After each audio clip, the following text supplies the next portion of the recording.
OTAs, biggest thing right now, don't get hurt.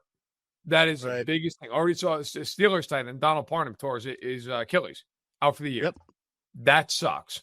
Like that, if you're the Chiefs, you don't want that headline.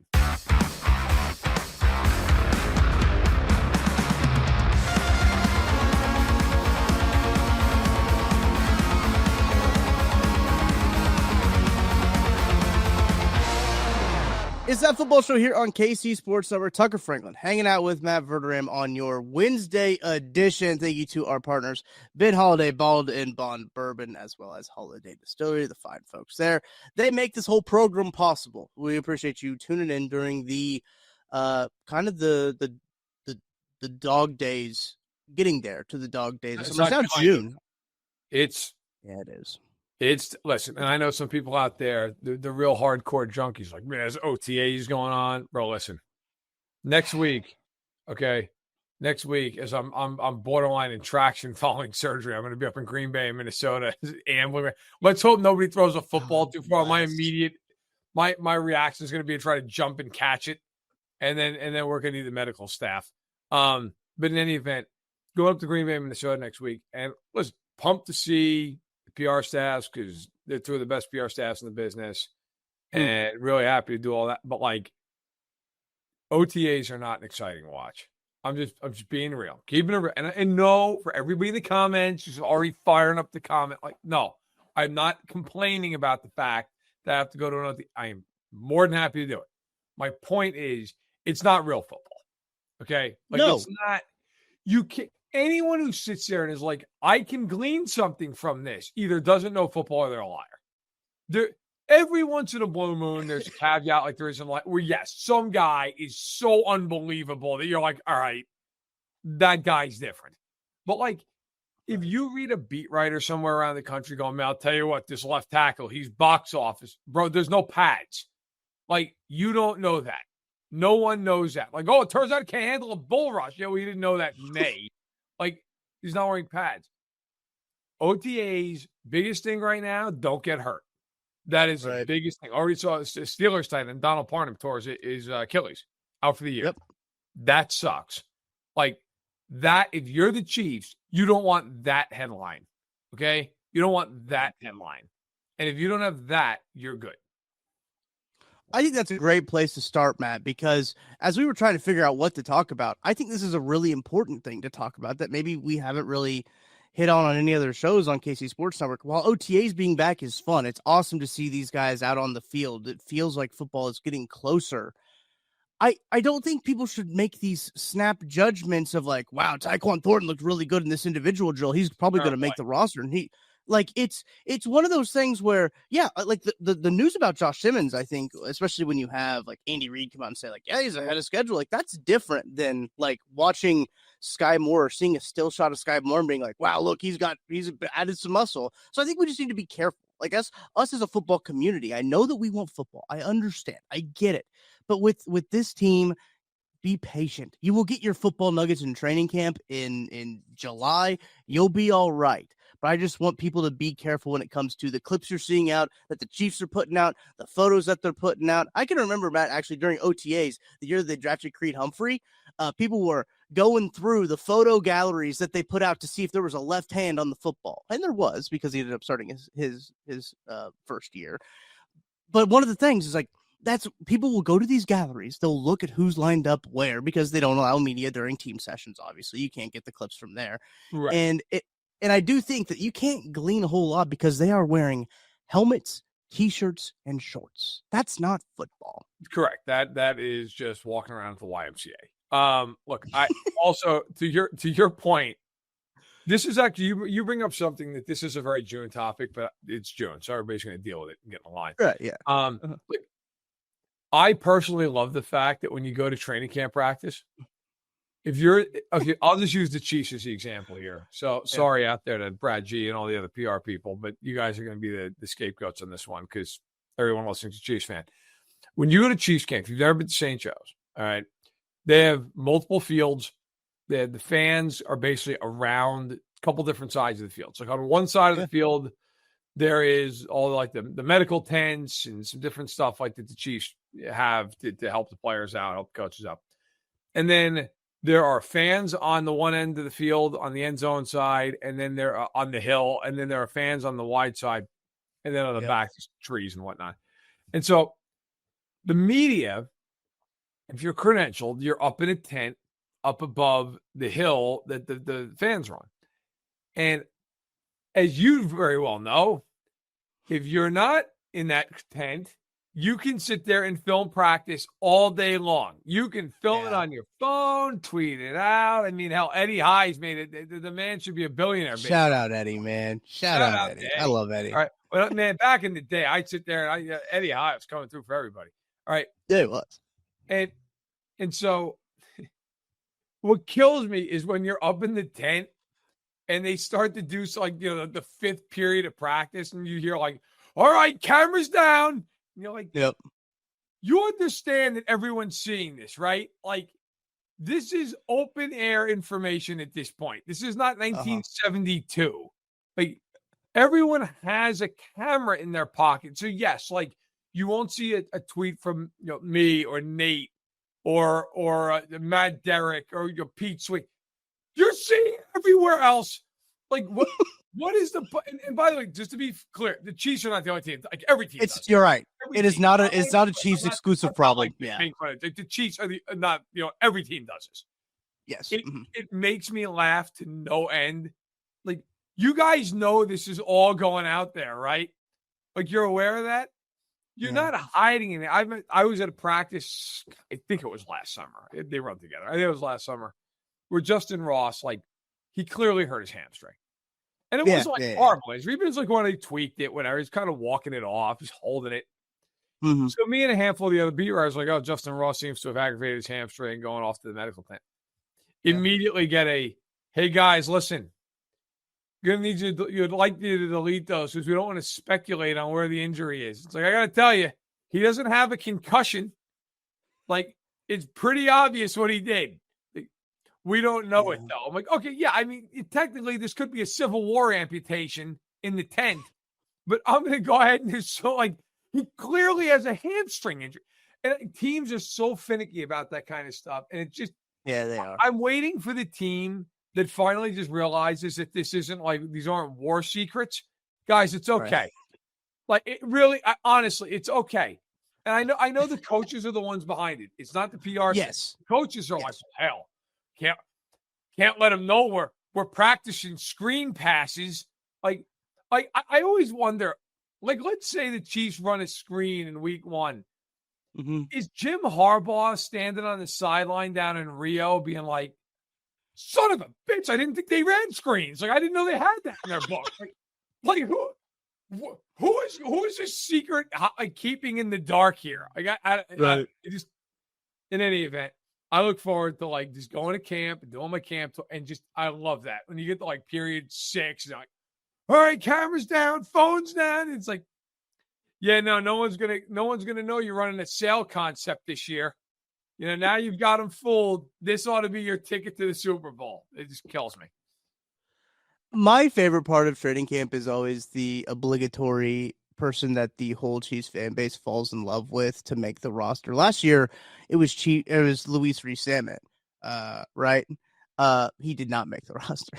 It's like Remigio was like the guy who actually ended up making the team. He did make, and ended up having an impact. So shout out to Chiefs fans who liked him. But yes, every year Justin Ross has always been it. Yeah. Oh, Justin Ross is like a Hall of Famer for that group. Yeah. Oh yeah. Many times over, Bobby Scipio. There have been a few. I remember one year, Dexter McCluster, people like, this guy's going to be an all-pro. And it's like, it turns out he's just kind of a guy. Listen, my personal favorite with that stuff are the one-on-one drills with the O-line, D-line. Oh, and some D lineman just is destroying somebody. And you're like, listen, you understand in a game that that blocker's got help on either side, right? Like this guy just can't take a route that takes him around Columbia and he gets to the quarterback. You're like, come on, man. This isn't football. This is every once in a while you'll watch some guy, he'll bull rush somebody to oblivion 3 times in a row. And you're like, all right, that guy, that's something. But yeah. some speed move where the guy goes 15 yards around the arc. Yes, if Mahomes decides to take a nap on this drop back, yes, he might get a pressure. Yeah, that stuff always kills. It's the inside-outside moves, too. It's like when they go outside like 5 yards of their rush pass, and then they cut back inside another 4 yards, and it's just like, like that's not the win. And like everyone's like, wow, he really got to the quarterback there. That is all. The overreactions from camp. He's a hell of a long-distance runner. Look at him running 100 meters up the field and then cutting her back. Like, yeah, it's great. I do genuinely love that, though. It's the same thing with the receivers when they go one-on-one with the corners, and you get some bozo receiver who has a 7-second release, and you're like, oh, damn, got open. You're like, well, yeah, I'd hope so. But at the time he fucking releases, they ran 2 plays. I mean, yeah, I bet he did get open. He just did 8 head fakes at the line of scrimmage. Like, yeah, no kidding. Of course he got open. It's these TikTok routes is what it is. These TikTok wide receivers have ruined 7-on-7, and they've ruined what everyone should think what a good route is with their stutter stepping 15. You watch the one-on-ones at the Senior Bowl, right? You watch those and you're like, what are these guys doing? Like it's the Senior Bowl's the best. And you get some of these guys who are just turning a hitch into a curl, into a go, into a sling. You're like, buddy, you have one move. Let it rip. Right. Like, do you think anyone's watching this other than the Browns and thinking you're good? You may have the Browns. The Browns might be like, hey, first round pick. Look how open he got. Meanwhile, the guy started his move at dawn, and we're into mid-afternoon as that guy's coming out of his break. The cornerback's falling over from exhaustion. They're hosing down the safety because he's having heat stroke, waiting for this guy to make a move. And the Browns are like, bring that guy in. Damn, what a route. And the rest of the league's like, are you kidding me? Look at this guy. But yeah, it always cracks me up when you watch a guy do. You're like, what is the point of this? So that's all along with the way of us and me saying, look, don't get too over the moon or too despondent about OTAs. Some guy drops a pass, don't worry about it. Right. Xavier Worthy, remember that last year? He dropped a couple passes in OTAs, and people were like, oh my God. You know who was the most famous for that? I'll even call him out in this one. PFT wrote a full-fledged article about it. Jamar Chase. Oh yeah, I do remember that. Oh yeah, my I remember that. There's thin pieces coming out about it. He can't catch. He's got no hands. What are the Bengals going to do? They should have taken Penny Sewell. It's like, okay, Penny Sewell turned out to be great, but it worked out. Like Jamar Chase figured out how to catch a football. Everything worked out okay. Before we fully move on to the quick hitters, we'll take a break before we hit quick hitters, because there's a good amount that happened over the weekend. I think with some retirements and some stuff, trades and everything that we can talk about. But I want to get your thoughts on who do you think the Chiefs camp darling will be. Jake Brenningstool is already one of those guys where people are like, this guy is a stud. It's a crowded tight end room too, but they're like, this guy is he's going to be incredible. So Jake Brenningstool is the one that I always see in the comment section of like the live shows when they're talking about UDFAs. They're like Jake Brenningstool. Elijah Badger's another one that gets thrown out there. Who do you think will be the camp darling this year?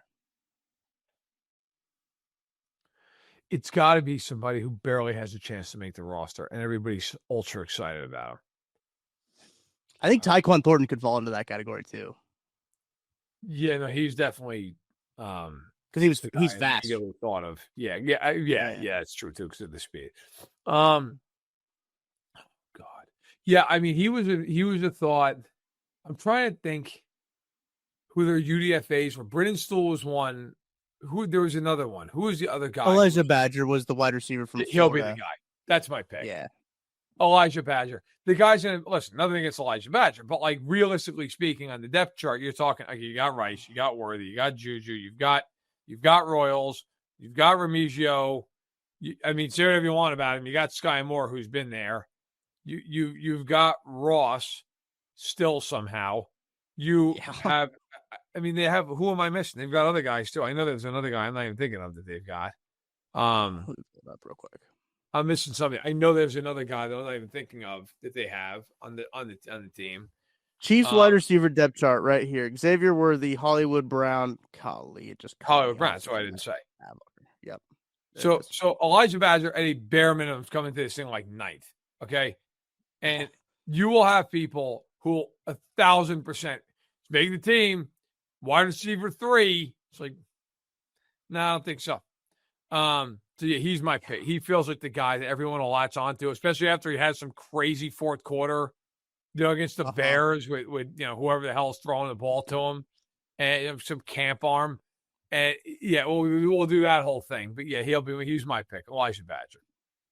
Who's there? Do they still have Bailey Zappi? I need to look up their quarterbacks. Who are we going to be watching? Yeah, they got Mahomes, Minshew, Zappi, and Oladokin. So the usual back end suspects that they have. But watching Minshew sling, it's going to be fun. I got to give the Chiefs credit. Like, that's pretty good quarterback room. Like, your third quarterback's Bailey Zappi. I mean, certainly a lot about Bailey Zappi. The guy started NFL games. Like, your third quarterback started NFL games? Yeah. It's worse, right? Like, I'm convinced if they had to start Bailey Zappi for 17 weeks, they could find a way to go like 9-8. I'd rather not watch that. But if they had a better running back room, I'd feel a little bit better about it. But yeah, that's not great. Maybe that's a podcast we need to do in the future. Talk about this running back room because, boy howdy, I'm not. It doesn't instill a ton of confidence in me, man. You're not excited about watching Kareem Hunt run for 3 when they need 2 and run for 3 when they need 4? No. Unfortunately, I am not. Elijah Mitchell to unfortunately probably play like 3 games. Yeah, then he'll hurt his hamstring again. Both of them. It's not good. It's never good when you have a hamstring injury and you're out the entire season with it. Yeah, that's not a great sign. You got hamstring pulled, like shut her down. That's it. That's never good. Do you think the Chiefs saw Elijah Mitchell miss a whole year with the Niners? Sorry to cut you off. And then they were like, wait, Jerick McKinnon did that. Maybe he can be Jerick McKinnon. Yeah. By the way, I'm on Twitter. Shout out to a Hollywood Brown, who's his birthday today, apparently. And also, today is the day that the Chiefs have an OTA that is open to the media members. So Andy's going to be speaking, and people are going to be asking questions, and I'm sure it's just going to be unbelievably enthralling. I'm sure Andy's going to really just give trade secrets. It's going to be great. Right.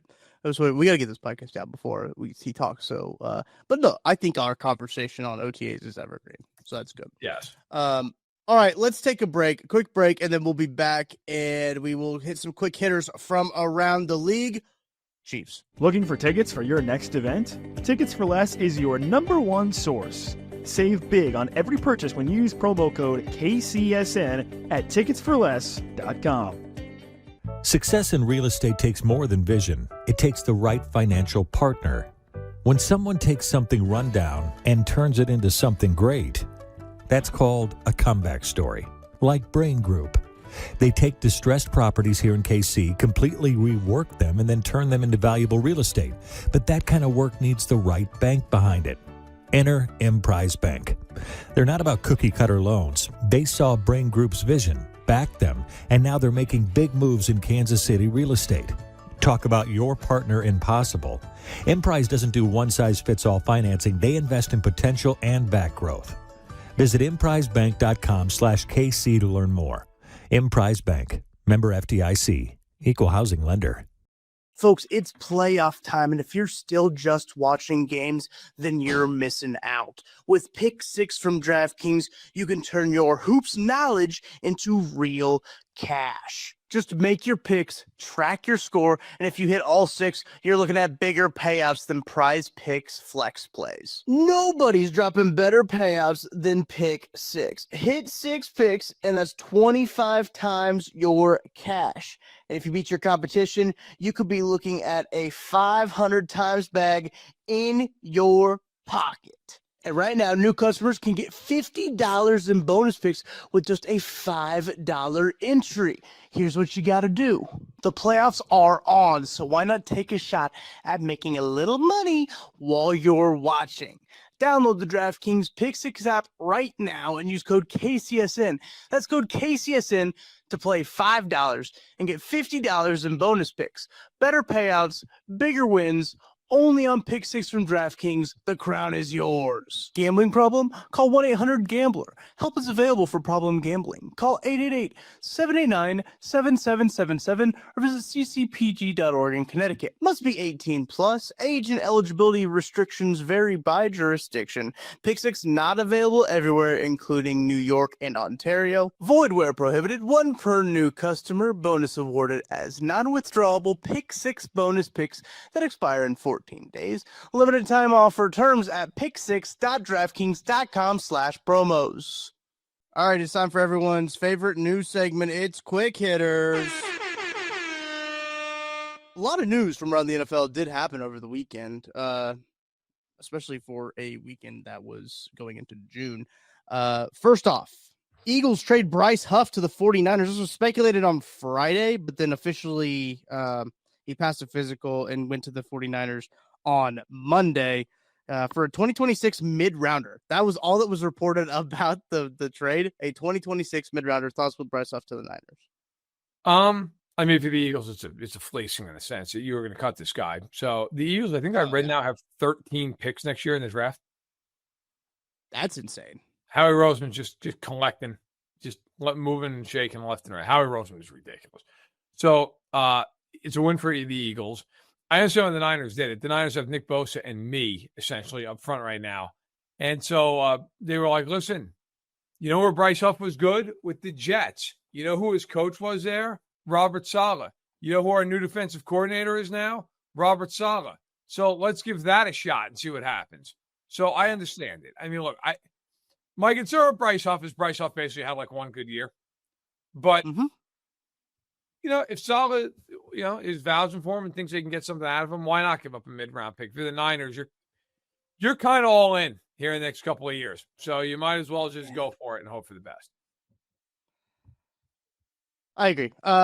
There's some retirements that went on too. Frank Ragnow retired after 7 seasons. Ronald Darby retired after 10. David Andrews retired after 10 years in New England as well. The Ragnow one caught me by surprise, but apparently, according to reports, this is something that Detroit knew he was mulling over going into it.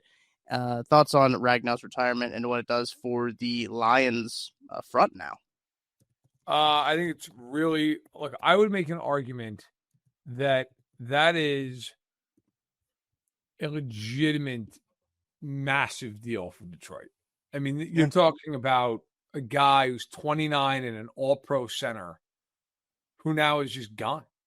I mean, and not when you can replace him in the draft, not that you're going to replace Frank right now, but like you can't even mitigate it. It's just what it is. He's gone. Basically like he's out for the year with an injury. They also lost Kevin Zeitler this offseason, who is older, but still a Pro Bowl level guard. That, you know, between that and Ben Johnson, I mean, that's a lot. That is a lot of, frankly, there's a lot of, you wonder about like communication issues. You wonder about what that's going to look like inside. I mean, from a Chiefs perspective, just to spin it to the Chiefs for a minute, they play the Lions this year. I'll tell you, you know, who's excited about hearing Frank right now retire? Chris Jones. Chris Jones, yeah. Chris Jones is like, yeah, line me up over the left guard in the center. Sounds great. No, I think I'm a big believer in the Lions, but I'm also, I got to tell you, that is a very meaningful loss. That is something that if you know anything about football, the center's got a lot of responsibility play to play. And not having that guy in there, not only for his talent, but for his intellect and his experience, it is a huge deal. It's a huge deal for the Lions. His quote that he wrote on social media, but this is part of it, and this isn't the whole thing. I've tried to convince myself that I'm feeling good, but I'm not, and it's time to prioritize my health and my family's future. I thought that was really interesting that he did try to give it a go, but he was just like, I don't got the tank anymore, man. That's good for him for realizing that before he started this season, right? Like that's great for him. Tough for the Lions, but it's going to be very interesting to see how the Lions do mitigate that. Another big one was David Andrews, obviously, 10 years in New England. He reported, I think he said he was going to retire last weekend. The official team made it official this past Monday, I believe, was when all these retirings happened. That's another big one. The guy's been in the league for 10 years, all with New England. They've got a young quarterback there. Now they're going to be tasked with trying to replace David Andrews. Yeah. I mean, look, it's a little bit less pressing for them in the sense that they're rebuilding. And I'm like, hey, man, look, again, it's not great for Drake May. Let's be real. Like, that stuff matters. It matters. When you lose your center, it does change a lot of stuff about your communication, your offense, the way you're going to move around. I mean, it changes everything. It changes, hey, look, guy to guy, just a touch different snapping the ball, touch different getting off the ball.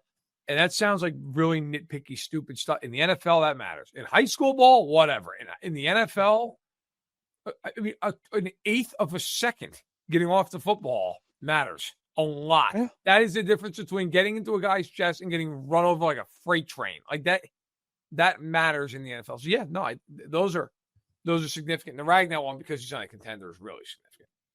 Yeah. Last one here, I think, we got a couple more, actually. Stephon Diggs back at practice. We talked about him on, what was that, Friday's episode? We talked about him being not at practice and being on a boat. Look, things have gone well when teams show up on boats, right? Like, I think things have historically... Speaking, you do not want to see your team on a boat, especially anybody involved with the Minnesota Vikings. You go ahead and Google it.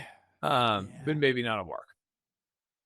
Just Google the Giants. Minnesota Vikings boat and show some story. Yeah, well, the Giants for the playoff game up in Green Bay is just wrecked the boat. Yeah, no. Listen, if you hear like, oh, the Chiefs are headed out to a charter boat, like just make a line in front of the boat and let them on. Until the season, yeah. It's nothing good is going to come of any team being on a boat.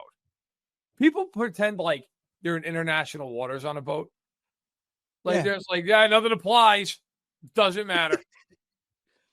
It's the Always Sunny, the implication is what it is. I don't know if you watched Always Sunny, but good show. Don't know if it aged particularly well, Always Sunny, but what does, right? What does age well? It's true. It's not me. I'll tell you that much. Wine, I guess. It's about the only thing. Time is not. Yeah. All right, last one. Saquon Barkley is on the cover of Madden with his reverse hurdle. I thought it was funny, Matt. The first thing that I saw when I saw the Madden cover, I'm not a big Madden guy. I think they've gotten lazy with Madden. I do think that they're actually we talked about College Football 26 on last episode. I think they're actually making real changes in College Football 26 that they haven't made real changes in Madden since what? I mean, 2015, it seems like. Yeah. Yeah. They've just been reskinning 98 for however many. Wait, I was born in 98 for 26 years. I can do that math. I noticed right away Kelly Green uniform. Great. Love that they went with the Kelly Greens. Good uniform. That should be their primary number one. Number two, if Photoshop the Jaguars logo out of the dude who was he hurdled. I thought that was hilarious. Well, did you see? So they had him like recreate the hurdle in their studio. Yeah. The amount of people who are like, how did he do that hesitation midair? Like, right. Oh my God. Are you serious? Like, if anyone didn't see this video, he does this hurdle like he did in the game. And then he just like levitates for a second and then comes down. And people are like, oh my God, look at this. Like, how did he do this? Like, guys, you understand, like he's on a cable, right? Right. Like, yeah. You get it? Oh, you can't see the cable. It's like, okay. It's like, can you see fishing line, guys? Can you see that? Like, right. That you're basically talking about the same kind of material. Like, it would be a real shitty cover if he was just in like a big harness with ropes that were like, a foot wide. Yeah. It'd be like, how is he doing this? Look at it. It's like, oh my God. Like we are getting dumber by the day as a society. Yeah. No one levitates for a second and then just gradually comes down. Also, what do you think? The Eagles are going to make, hey guys, go ahead. We're going to have somebody run at the back of his legs and we're going to hope he can recreate it. And if he can't, he might be out for the year with two shattered kneecaps. Like, they weren't going to take a chance, guys. It was right. They were going to make sure it was okay. We lack critical thinking skills as a society, and It's just like, that's come not on. okay. I will say the video that Saquon did post was I think it was clearly manipulated so like you couldn't see the cables because I think that's what he wanted people to believe, right? Then that video that like DraftKings, right? Yes, DraftKings tweeted out a video like we've been hoodwinked. I was like, who's we? Like who thought that was real? Also, like that's like if I went outside right now and I was like, I'm gonna go run a marathon, guys, and then posted a picture of me just like sweating in the street down the road, and then like 3 hours I did it. It's like, okay, I'm not gonna believe Verderame ran a marathon in general, let alone in 3 hours. Like it's not that hard to manipulate stuff like this. The amount of people who legitimately were just like, how did he do this? This is unbelievable. Those people should not be able to vote or drive. I mean, are you kidding me? It's unbelievable we live amongst these people. Speaking, by the way, living amongst these people, I don't know if you saw this. I'll throw the quick hitter at you. Okay, go for it. Tweet from Adam Schefter. Oh boy. The great Stephen A. Smith is launching 2 new shows with Sirius XM. One show will focus on sports. The other will touch on current events and social commentary. All right, so I got a few things about this, and I'm not knocking Stephen A. in the sense I don't know. I got a cramp. Yeah, it's not good. I got a cramp thinking about Stephen A. Smith. Yeah, it'll happen. Go on, continue. Like, first of all, how much money does Stephen A. Smith need at this point? Like, bro, you need more shows. And hey, I'm not getting on a man about his work ethic. That's great. You want to work hard, go nuts. But I'm just saying, like, Steve, you deserve a break, man. You know, you've been working on stuff for about 35 years. Like, you're making, I'm imagining, a pretty good sum of money over at First Take there. It's probably good to go. Yeah. So that's number one. Number two, as far as the show, hey, I got nothing on the man doing his sports show. That's fine. That's what he does. My bigger question is not that he doesn't have a valid opinion on anything he wants to talk about and social commentary. Well, that's fine. But like, just like, and I would say this about me. Who's going to people like Stephen A. like Smith or any other sports commentator about their social commentary? Not to say he doesn't have a valid opinion, but like, right. I don't know. It seems like the reason I say that is just, it's funny. Like, are you listening to him like talk about the Knicks, and then the next breath he's like, but also Gaza, and then you're just like, why? It's just like, you know what I mean? Like, what is it? Are those two separate? Now, granted, I understand the two separate shows, so like, fair enough. But yeah. It's just like, I don't know. It'd be weird. Like, I feel like if we did this show, but then also recorded a separate show where we talked about like the Middle East, right? I think people would just be a little bit like, I don't know, man. I don't know. Feels like we're a little separation of church and state there. But shout out to Stephen A. for just getting the bag. So in the end, shout out. In the end, honest to God, I give it to him. But yeah, it's just, I saw that tweet, was like, wait a minute, what? Like, just both hitting both ends of his bag? God bless him, man. You know that he's actually listed as like on real like betting websites as a possible Knicks head coach? Stephen A. Smith? Yes, and also as the Democratic nominee for 2028. So to be fair, maybe he just said, screw it. If I'm going to be on both betting lines, I might as well just capitalize. God bless him. Bag getter of the century. Good for him. So I was just doing a little bit of his net worth is estimated to be $85 million, by the way. God bless him. Good for him, man. Yeah. Shout out. He started really making like real, like crazy money. I mean, not real money. He was making money before, but like crazy money when he worked with a guy who is now famous for just after every Cowboys loss, just stomping through his kitchen and throwing his Cowboys jersey into an empty garbage bag so we can retrieve it 3 seconds later.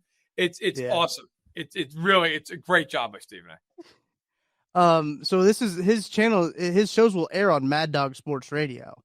I'm reading the Hollywood Reporter story right now. So like both of them will?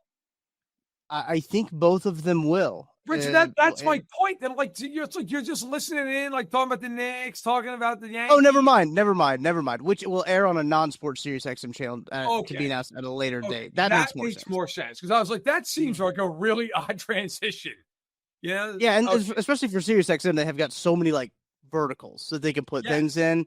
He also announced this on the Howard Stern show. Did you see this? He announced it on the Howard Stern show. I did not know that. Okay, that's also hilarious. But no, I was okay. I read that tweet as like he was going to do both of them on the same channel, and I was really confused by that whole thing. Yeah, I was like, they're just going to have him talk about baseball for an hour, and then get into like, now let's talk about Benghazi.